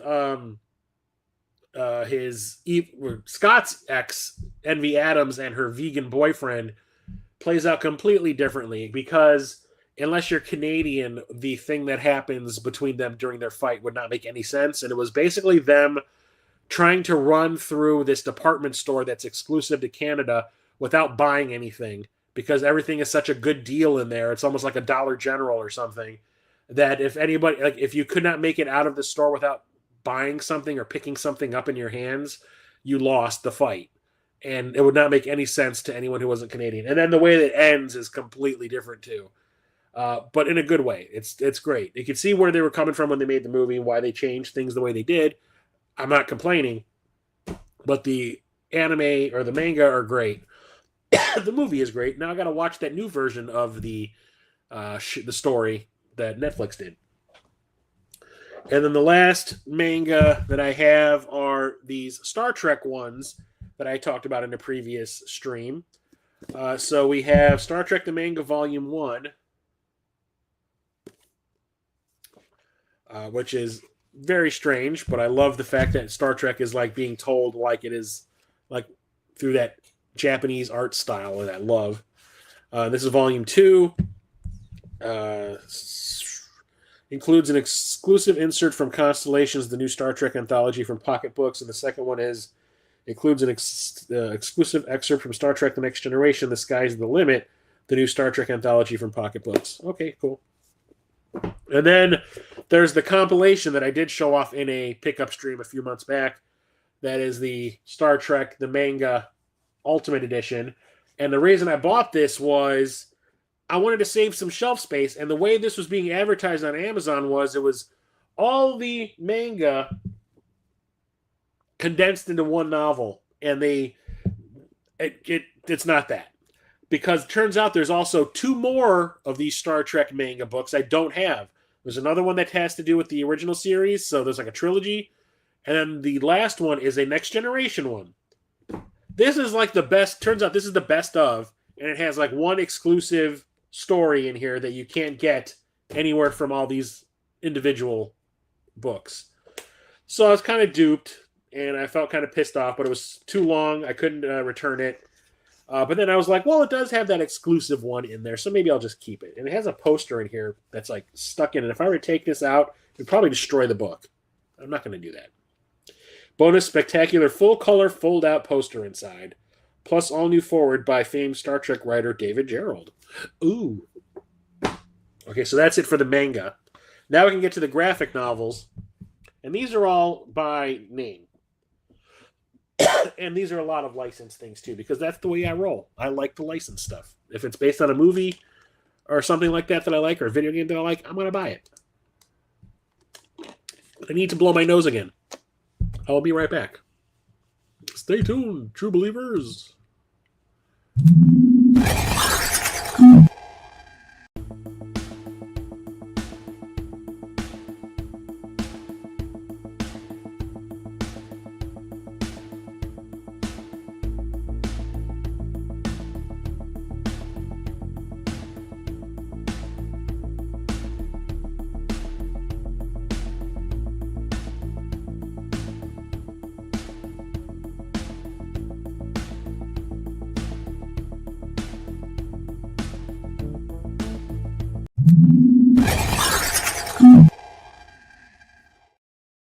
the dust that I'm kicking up by doing these, because these things have been sitting on a bookshelf forever, is really affecting my sinuses.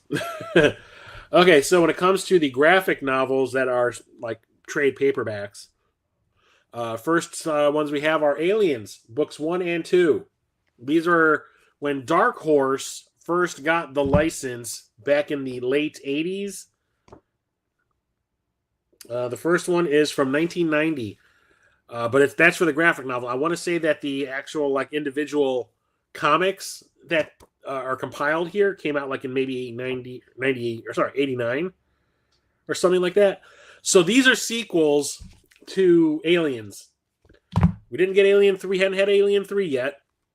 So I remember we used to, during the summers, my family would go to Michigan to this quote unquote resort called Sunnybrook Farm.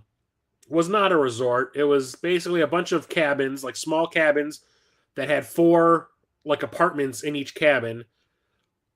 And basically you had nothing to do all day long. We were there for a whole week. They had like a dance hall that had maybe like 4 arcade games in it, but my parents would never give us quarters to play the games while they were off like drinking and chit-chatting and having fun and dancing and all that. Like they just left us to our own devices. Well, one of the days during the trip or during our little vacation, one of the counselors there, one of the people that works there, like they had a bus and they're like, oh, we're going to take a bunch of the kids downtown to like the town to go like shopping and go to a restaurant or whatever, just to walk around town and see what's up. So I ended up going to like a drugstore and I bought a bunch of comics. One were like these Terminator comics that I thought were really kind of cool, and the other was the first 2 issues of the Aliens series. They were in black and white, but they were absolutely fantastic. I had seen Aliens many, many times, and I loved it. And this is a follow-up to that movie. And what it is it mostly follows around Hicks and Newt after they return to Earth on the Sulaco. Ripley's nowhere to be found. And aliens are loose on this like space station that orbits Earth. And Newt and Hicks are trying to take it out. And then like they find a navigator that they ended up calling the engineers in what's it called? Prometheus. One of them comes to, like you can see it right there. One of them comes to try to contain everything, and it doesn't work. And then Ripley shows up and is like, I've been waiting to kick some alien ass. Is there the picture of her standing there? I can't find it. There's like one shot or one panel of her like standing in this open door with like these 2 guns, and she looks like freaking Rambo, and it's awesome. But yeah, that one is amazing. And then we have book 2, which compiles the next group of issues, which are in full color, and like they're not like drawn, they're like painted, and they look beautiful. Is this the one that has Ripley with the multiple guns? Because I have a feeling that was in color.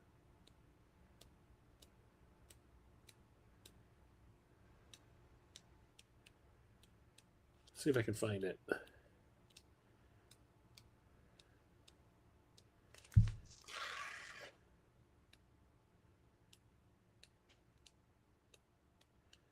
Is it in the last issue? Please don't tell me it's in the last issue. Yep, there it is. Yep. Where Ripley shows up and she's just got this massive fucking gun. Yep. I absolutely love these. Me and my brother were obsessed with the Aliens comics. They ended up like, those were so popular that they just started like spinning it off like you would not believe, and basically like diluted the series. Like there were so many Aliens comics, especially like after Alien 3 came out, and it really contradicted everything in these comics, that they just started like going off in all these weird directions, and it got really annoying because there was like a formula that they were using. It was like the only thing that was different were the characters that were involved and the environment, but the story was always the same. And like me and my buddy Charlie, I remember we had like the same opinion about it, where we're just kind of like, yeah, these are all very samey, not worth buying past a certain point. And then like the Dark Horse started doing the same thing with other franchises. Like they got The Thing from Another World, like John Carpenter's The Thing. They eventually got RoboCop, and like they ended up doing the same thing with all of them. And they were cool at first, but then like the longer they went, the worse they got. So the next up, I talked about this in one of my streams, is the first volume of Berserker. This comic book is written by Keanu Reeves. And from what it sounds like, they're probably going to turn this into a movie at some point. So it's kind of like a take on Highlander. So the character that the series follows is this guy named B. B as in boy, and he is like this immortal that can't die, but he has no memory like of who he is. He obviously works for the government. They are constantly sending him out on these super dangerous missions to like kill people. But since he can't die, he never gets hurt. But the whole thing is like when he completes like all of his tasks, they've promised to divulge who he is and give him like his backstory. They never do, and it's really awesome and really violent. And I would really like to see that as a movie. Next up, we have Buckaroo Banzai in The Return of the Screw, which is a new story in the Buckaroo Banzai universe. I love the Buckaroo Banzai, the first movie. Obviously, there's only one movie. So anything new about Buckaroo Banzai, I'm all in. So had to pick this up. I think there's also another graphic novel out there about Buckaroo Banzai. No, there were the ones that I paid for and never got. I remember that. Yeah, there was like some company that was like, "Oh, we already have them drawn. They're written. They've been drawn. They've been colored. We just need to wait for the license to clear, and then we'll go ahead with printing." And like, I think I would say for like 3 years, they kept on like giving off like bogus Kickstarter style updates, and it just eventually they just stopped sending out updates. And I was like, well, I guess I lost all that money that I spent. Next up is The Crow by Jay Obar, and you can see that I've actually gotten it signed by Mr. Obar. Met him at Wizard World one year. Sitting, I mean, the thing is, The Crow was like all anyone could talk about during the summer of 1994 when the movie came out with Brandon Lee dying on the set during the making of the film. And then the movie came out and everyone thought it was going to be a disaster, and everyone I knew loved it. Everyone thought it was the coolest goddamn movie. And then like all of my friends that were like obsessed with the movie immediately went and read the comic book, and the comic book is very different from the movie. It's more introspective. Some of the dialogue that the Crow has like internally is really cheesy. And some of the events obviously happen a little bit differently, but for the most part, it's there. What's in the movie is in here. It's just a little bit different. Everyone was telling me that I needed to read this. And when I finally picked it up, I found out that J.O. Barr was going to be at that Wizard World. So I was like, I'm probably going to bring this and meet him. And like the point I was trying to make was for something that everybody was obsessed with during that summer. And then this happened in like 2001 when I met him. Like there was nobody talking to the guy. Like everyone had forgotten what the hell the Crow was. And it was really, I wouldn't say upsetting to me, but I felt really sad for the guy because I walked up to his table and it looked like no one had talked to him all day. He looked really down in the dumps. He was trying to like talk people up that as they walked by, nobody seemed to care, even though he had a big old vinyl poster behind him that said that he was the author of The Crow. Nobody seemed to give a shit. And then when I walked up, he lit up like you would not believe. And I basically said, like, I'm sorry, I haven't really read the whole thing just yet. I just started, but I really like what is in here, and the differences between this and the movie are really cool and interesting to me. And he was like, "Oh, my, thank you so much." And he's like, he said something like, "You don't know the amount of people that come up to me and tell me that the comic book helped them through like a rough time with like the death of someone close to them and all that." And I was like, "Well, I know that's what made you write this, right?" And he started telling me like the story about like what was this, his girlfriend or his wife or something that had passed away unexpectedly, and that this is like him working through his feelings with art. And I was like, he's a really interesting, nice guy, super nice guy. Didn't act sad in any way because of the source material and like the subject matter and all that. But he was super cool, and I wish I could have stayed longer and talked with him because I remember I walked past his table a couple more times that weekend, and he was not being talked to at all. And it was really sad. Next up, I've talked about this in one of my pickups, and it is the Saturday Morning Adventures Dungeons & Dragons graphic novel based on the Saturday morning cartoon, which I absolutely love. And it's just another adventure in that universe with these characters that I love from the cartoon. So I had to pick this up. I haven't read it yet. It looks like it would be a really easy read. I should probably just sit down and read it tonight. I'm off tomorrow. Maybe I'll do it tomorrow. This one I absolutely had to have, and I wish they would release one for the other horror franchise that, who was this? Wildstorm licensed back in the, what was it, the late 2000s, I want to say. When did this come out?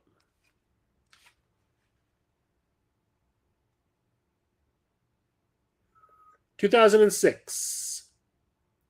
So mid 2000s. And that is this Friday the 13th graphic novel. So Wildstorm licensed Friday the 13th and A Nightmare on Elm Street from New Line and made this like series of comic books that were pretty fantastic. I think I still have the individual Nightmare on Elm Street issues in the series. I don't think they ever put it out as a graphic novel like they did with Friday the 13th. But the thing is, I'm glad they did it with Friday the 13th because this was the better of the two. I would normally pick Friday or Nightmare on Elm Street over Friday the 13th any day of the week. I love the whole anything can happen in your nightmares kind of thing. Friday the 13th is just like a basic slasher. But the characters in this, because it's not a 90-minute or 80-minute movie, and you don't really get a lot of character development, all the characters that Jason is hunting down in this series they're actually really good characters. They're fun, they're likable, and you feel bad when they die, which is something that I've always felt was missing from the movies. So I kept on talking to there was a guy that I worked with at my old job who was a huge comic book nerd too, and we were both reading this in the Nightmare on Elm Street series at the same time. And every time a new issue came out, we'd come in the next day and we'd be talking about it. And the one we always talked about was the Friday the 13th series because how good it was written, how well it was written. Surprising. And yes, the kills are nasty and everything. But like the thing that we always talked about was how fun and likable the characters were, which is like very unlike a lot of the movies. There is a guy getting disemboweled right there. Awesome. So I highly recommend picking this up if you are a Friday the 13th fan. I need to look and see if they ever released a Nightmare on Elm Street graphic novel.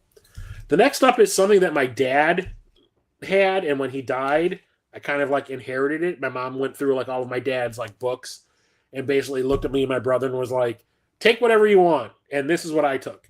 I took two things. There's one thing I'll be talking about also in a little bit. And it is this heavy metal psycho rock graphic novel. Oh, there's titties on the cover. Actually, it's supposed to be armor, not real titties, but they have nipples on the armor. And Heavy Metal is a very adult comic book series. I think it came from France, and in France it's called Metal Hurlant.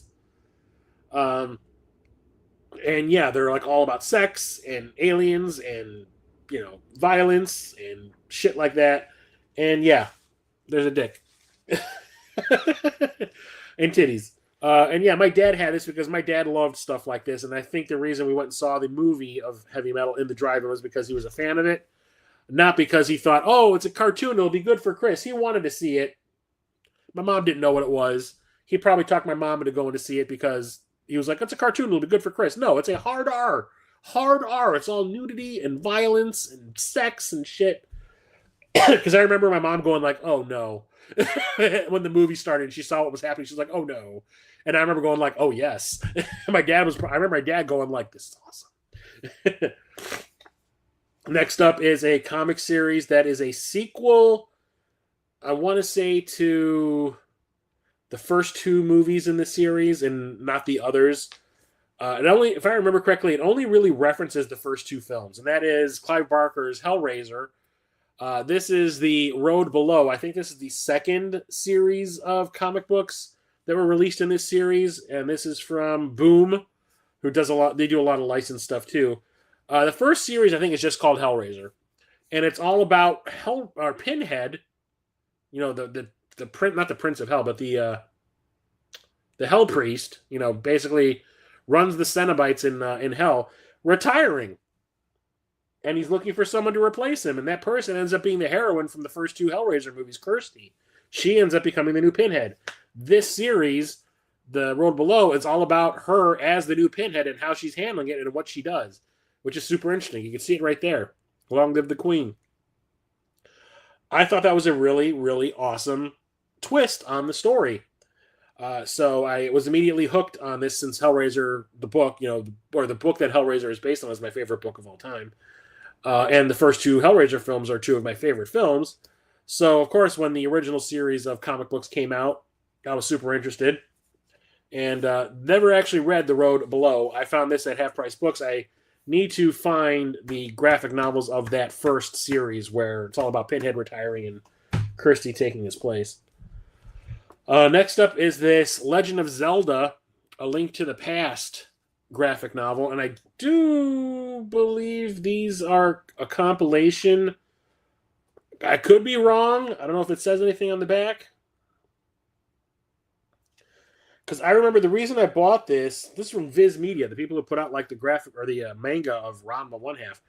I was always under the assumption that this was all of the Legend of Zelda comic strips that were in Nintendo Power episodes compiled into one volume. That's what I thought, and I don't know if that's actually true now that I'm looking at it. But I had to get this because Legend of Zelda, it's awesome. Link to the Past told in comic book form, that's kind of cool too. Absolutely. There were these comic books, and I do believe I still have a bunch of them. They're in a comic box in my other room. That are, I don't remember the name of the label, but there was a Super Mario Brothers 3 comic series. There was a Zelda comic series. They weren't great, but I don't think this is based off of, I don't think this is taken from that either. I always thought this was based on what was in Nintendo Power, but I think I'm wrong. Had to get this because Matrix Mania had taken me over completely in 2003 with the release of The Matrix Reloaded and The Matrix Revolutions. And like this whole multimedia assault that the Wachowskis had set in motion with that, with the video game and then the Animatrix and then the Matrix comics. The only thing I don't think they released were actual books. But this is just a bunch of short stories that take place in the Matrix universe. One of them is by Neil Gaiman. Yeah, it's kind of like the Animatrix, just in graphic novel form, totally new stories. Stories by Larry and Andy Wachowski when they were still going by Larry and Andy Wachowski. Now they're Lily and... what is it? Lily and Lana Wachowski. Jeff Darrow, Bill Sienkiewicz, Neil Gaiman, Ted McKeever, John Van Fleet, Dave Gibbons, David Lapham, Peter Baggy, Troy Nixie, Paul Chadwick, Ryder Windham, Killian Plunkett, Gregory Ruth, and Spencer Lamb. I don't know who most of those people are outside of the Wachowskis, and I think Dave Gibbons sounds familiar, and Neil Gaiman. But yeah, had to get this. I read a few of the short stories in here, and they're kind of cool. Some are in color, some are in black and white. But the two that I picked to read weren't that great. Just like in the Animatrix, some of them aren't great. So yeah, not all of them are going to be winners. This is the other thing I got from my dad when after he died. My mother told me and my brother to just take whatever we wanted. And this is this Silver Surfer, like oversized graphic novel called Homecoming. And it says, dreams fulfilled. When the Silver Surfer finds that his homeworld, Zenla, is kidnapped and made part of a private collection of planets, he expects the worst, but instead he discovers a long-nurtured wish come true. Within the sanctuary of the Great One's collection, Zenla is safe for the first time in decades. The Surfer can now, at long last, return home and be united with his love, Shalabal. Brutal reality, the best of dreams are always accompanied by rude awakenings, and this particular fleeting phantasm comes as a tragic cost to the Silver Surfer. Death awaits within the realm of the Great One. So not only does this deal with Silver Surfer, Norrin Radd, but also Shalabal, who is the Silver Surfer from the recent Fantastic Four First Steps movie. You can see like him reuniting with her in this. And I love the Silver Surfer. When it comes to Marvel, the Silver Surfer is my favorite character. He's the most interesting, most nuanced, like a lot of internal stuff going on because he's alone a lot of the time. And it's like his whole story is tragic. Like he sacrificed himself to save his home planet. And it was like for the longest time he was doing things against his will and killing other people, like destroying planets for Galactus. And now that he's on his own after he turned on Galactus, it's like, he's still alone. and I absolutely love the character. Like, totally so interesting, kind of like the Marvel version of Swamp Thing, if you ask me, where it's a lot of introspection kind of stuff. All of these, which are the final things I'm going to be talking about tonight, I've talked about in my Tron collection that I did in the last iteration of these streams. I might do it again, another Tron collection, before I head into the video games and the movies. And that is all my Tron graphic novels. So the first one is from Marvel. This is the novel, the graphic novel based on the first film that was released. Like, what year was this done? 2010. So this came out when Tron Legacy was released theatrically, and it's a really good retelling. It's told really well. The art is, I think, pretty great. Captures the movie. Actually makes things look a little more actiony and more arty than they were in the film. Actually, I love this. I just wish it wasn't such a small sized graphic novel. Like, the length is fine. Just this is really tiny. And then we have Tron Betrayal, which was released also at the same time of Legacy, because this is the prequel to Tron Legacy. This is what happened between the first film and the second film. And it says here, greetings programs. In 1982, Kevin Flynn changed the universe of video games forever. Now it's 1983, and he's got the rest of the world in his sights. What's up, J-Chip? Oh, that's not J-Chip. I just thought somebody typed something. Flynn has experienced things no other human has. He's seen a strange digital world, been attacked by his own creations, fought for his life, and lived to tell a tale. But why tell that tale when you can let a nation of gamers play it instead? After returning from the perilous digital realm, Kevin did what any brilliant video game designer would do after getting a glimpse of an impossible world. He made it into a game, and a game filled with light cycle races and deadly disc battles, a game he called Tron. But that was just the beginning. Flynn has created a digital world of his own, a place that is only limited by his imagination, but he's just one man. No matter how clever he is, can he really be in two places at the same time? As Flynn's life in the real world becomes more and more complicated, his digital world is slowly becoming more and more dangerous. Taking place years before the events of Tron Legacy, Betrayal shines a light on the creation of the grid, shows Flynn's never-before-seen adventures in this astonishing world, and reveals the moment where it all went wrong. Abso-freaking-lutely. And then we have Tron Download, which is basically the retelling of the original Tron film and Tron Betrayal compiled into one comic book or one graphic novel. It's the exact same thing. I was so bummed when I thought this is like a whole new thing, a whole new story. And no, it's not. When it showed up, I was flipping through it. I'm like, this looks so familiar. And then I look at the back and I was like, oh, it's a stunning visualization of the iconic film and the story that sets the stage for the sequel. I was like, shit. Well, still needed it for the collection because it is something new. But then there's this, and that is Tron Ghost in the Machine. Now, this came out like in the mid-2000s, I want to say.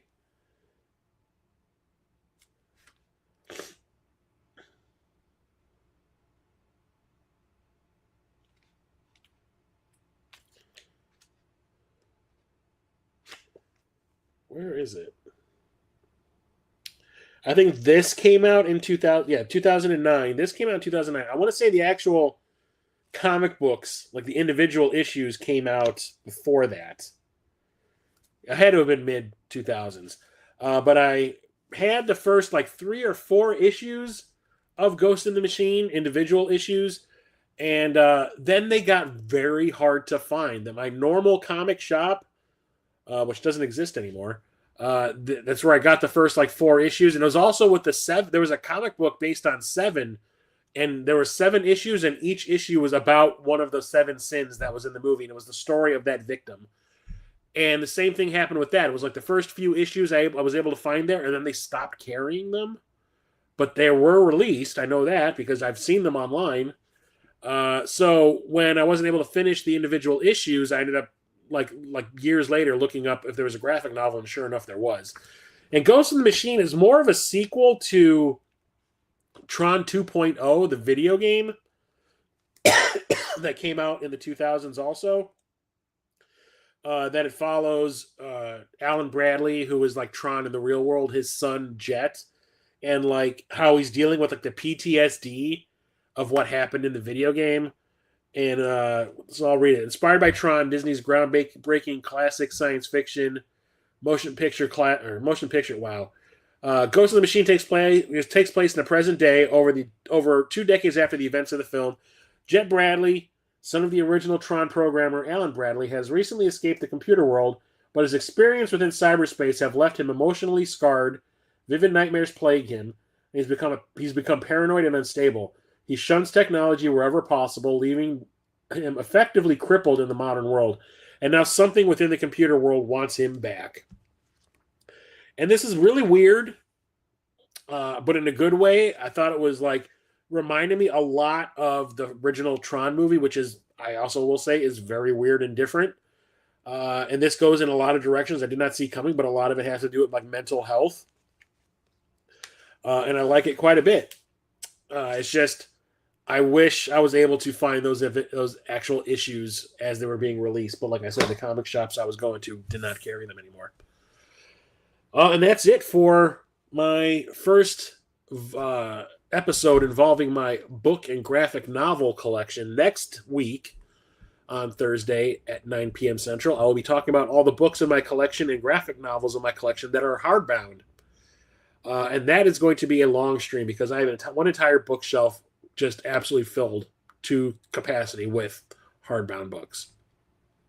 So, if that is something that interests you, apparently it interested a few people that came to chat with me. And I hope that anyone who's watching this after the stream has ended enjoys it as well.